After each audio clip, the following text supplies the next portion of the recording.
Quick programming note, I got something to take care of late this afternoon, this evening, so this is going to be the only video uploaded today. Even if I wasn't busy later on, this would probably be the only video for today anyway.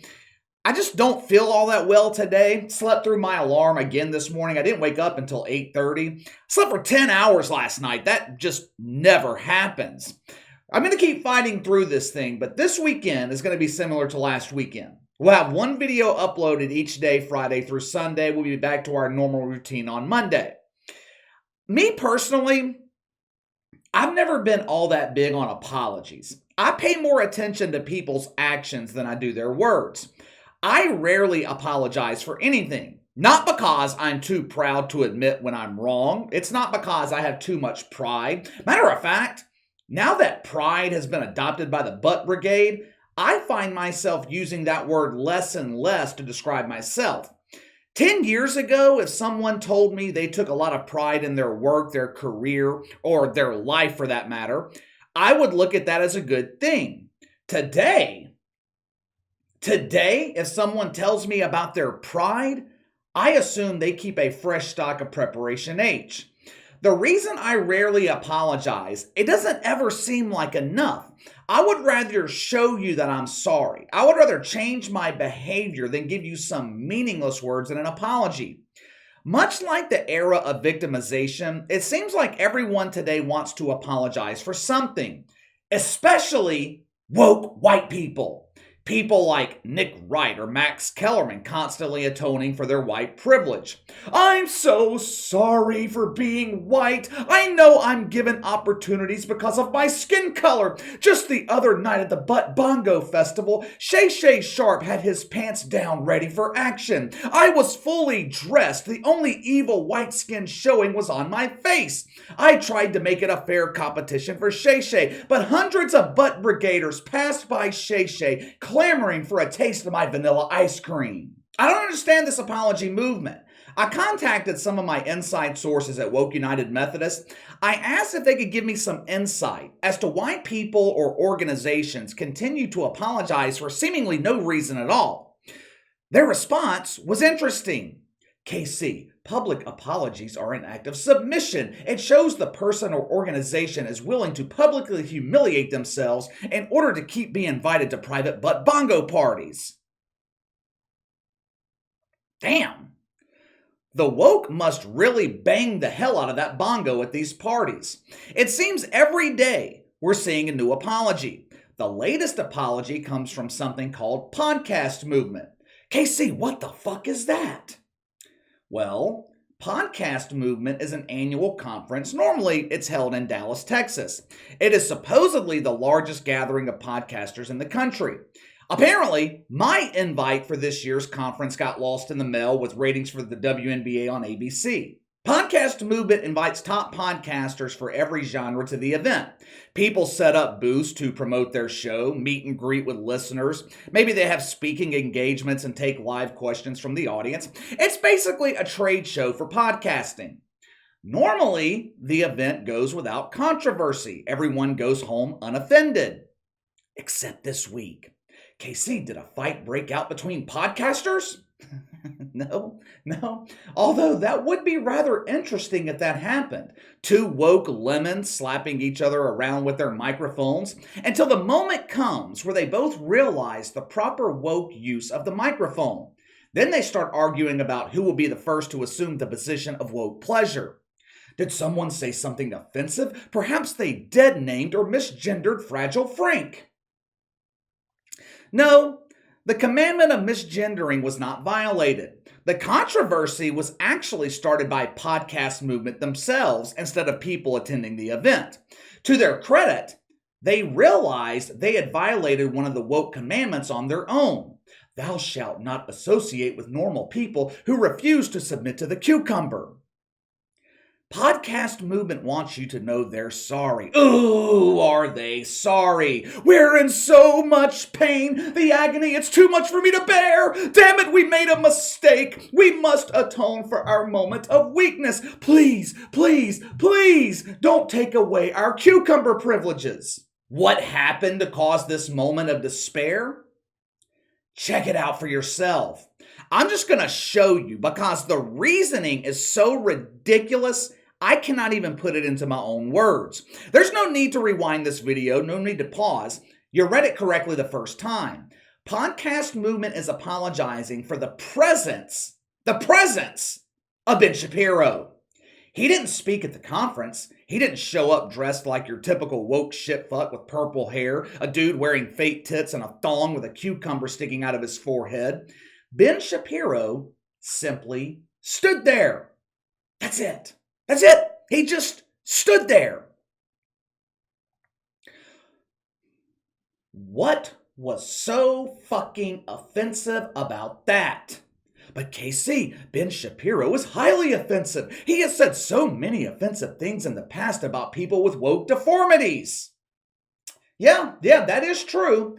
Ben Shapiro is a consistent attacker of woke ideology.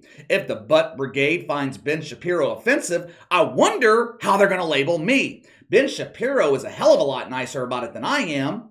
I spent a few minutes this morning digging through what shitfucks deem offensive with Ben Shapiro. There were hundreds, if not thousands, of options to choose from. I pulled just a couple for you. Check out for yourself what's so offensive about Ben Shapiro. Roll the film.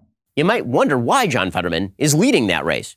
After all, he doesn't truly have the makings of a traditionally successful candidate. For example, John Fetterman is really weird looking. He's 6'8". He's bald as an egg. He's tattooed and goateed. If you slap some bolts on his neck, he's a dead ringer for Peter Boyle playing Frankenstein's monster. And John Fetterman isn't exactly the picture of health. He suffered a debilitating stroke just a few months ago. It was a stroke so severe, it left him off the campaign trail, utterly unable to deliver a speech even now. Yeah, you effin' with some wet-ass P-word. P-word is female genitalia. Bring a bucket and a mop for this wet-ass P-word. Give me everything you got for this wet-ass P-word. Beat it up, N-word. Catch a charge. Extra large and extra hard. Put this... Corporations have to stand up for their own free market bona fides. And they have to not become tools of the people who wish to destroy freedom in this country on behalf of leftist groupthink. If you decide to just become a woke corporation that does the bidding of your democratic taskmasters, don't be surprised when you get clocked with a legislative 2x4. F around and find out. F around, and that's what Disney did. Disney decided that it was going to inject itself into social politics in the state of Florida. It decided that it was going to try to use its massive corporate power in the state of Florida. It employs tens of thousands of people here. That is going to try to use that power in order to cudgel the state government of Florida to do the bidding of executives in New York and Burbank, California. One of those offensive clips was Ben Shapiro reading the lyrics to a Cardi B song. In case you haven't heard of Cardi B, she's a female rapper, one of the success stories coming out of Woke U. She majored in making millions by removing your dignity with a minor and being ratchet. Apparently, it's offensive for a Jewish dude to read rap lyrics, but when Cardi B raps the same lyrics, it's okay, it's acceptable. Are you following the logic here? But the apology tour from Podcast Movement, it gets even better. Ooh, does it get even better? Check out these next 3 apology tweets. You might have to look closely to the 2 tweets at the bottom of the thread. This explained a little bit of my confusion. When I first read this headline earlier this morning, I thought Ben Shapiro had showed up to the event uninvited. Turns out he wasn't personally invited, but the Daily Wire was invited. Not sure if Podcast Movement realizes this. Ben Shapiro started the Daily Wire. It's his fucking platform. But check out the second tweet. The pain caused by this will always stick with us. What fucking pain? What pain are you talking about? I wish someone could explain to me how the presence of Ben Shapiro is painful. The only pain the Podcast Movement is experiencing right now is the pain in their ass from the constant cucumber insertion.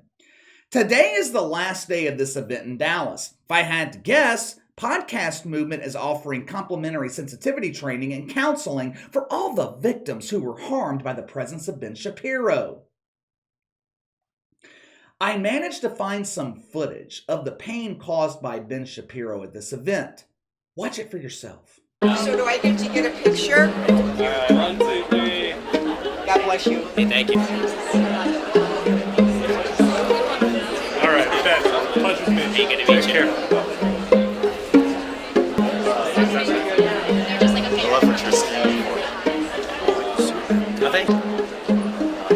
thanks for everything you do. Hey, thanks so much. I appreciate it. Thank you. I'm excited about it. Yeah, no, it's great. Thank you so much for coming. This is huge. Of course. Thanks a lot.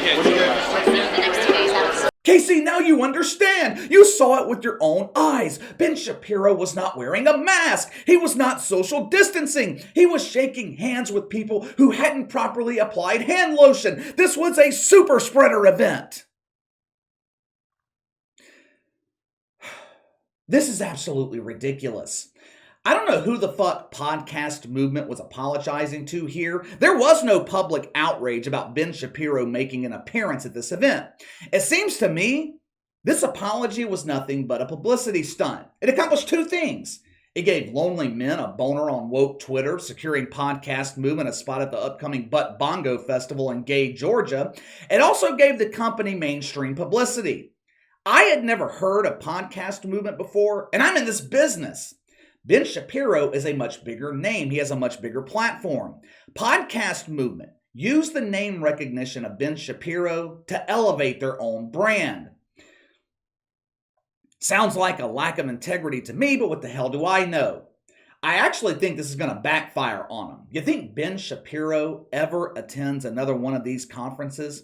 You think any of the other major podcasters that refuse to be baptized in woke are going to attend in the future? If you look at the most listened to shows on YouTube, Spotify, Apple, it ain't the woke shit fucks. You're not going to find Jamel Hill at the top of the charts. You're not going to find Keith Olbermann. Keith Olbermann, he's only at the top of one list, the most wanted list. More women have filed restraining orders against Keith Olbermann than any other man in America. The next podcast movement conference thing, it's next March in Las Vegas. Maybe they can invite Don Lemon and Chris Cuomo to attend. By that point, Don Lemon will be fired from CNN. Podcast movement, they can market the conference as the dynamic duo getting back together. Come join us in Las Vegas as Chris Cuomo inserts his cigar into Don's lemons. Let me know what you think. Podcast movement, responding to fake outrage, literal fake outrage because there was none. They respond to made-up outrage and apologize for Ben Shapiro making an appearance. Give me your thoughts. Sound off in the comments below. Make sure to like and subscribe. Click the notification bell to receive all notifications from the channel. Best way to contact me is by email at btlkc84@gmail.com, KC_BTL84 on Twitter. I'll see you guys tomorrow.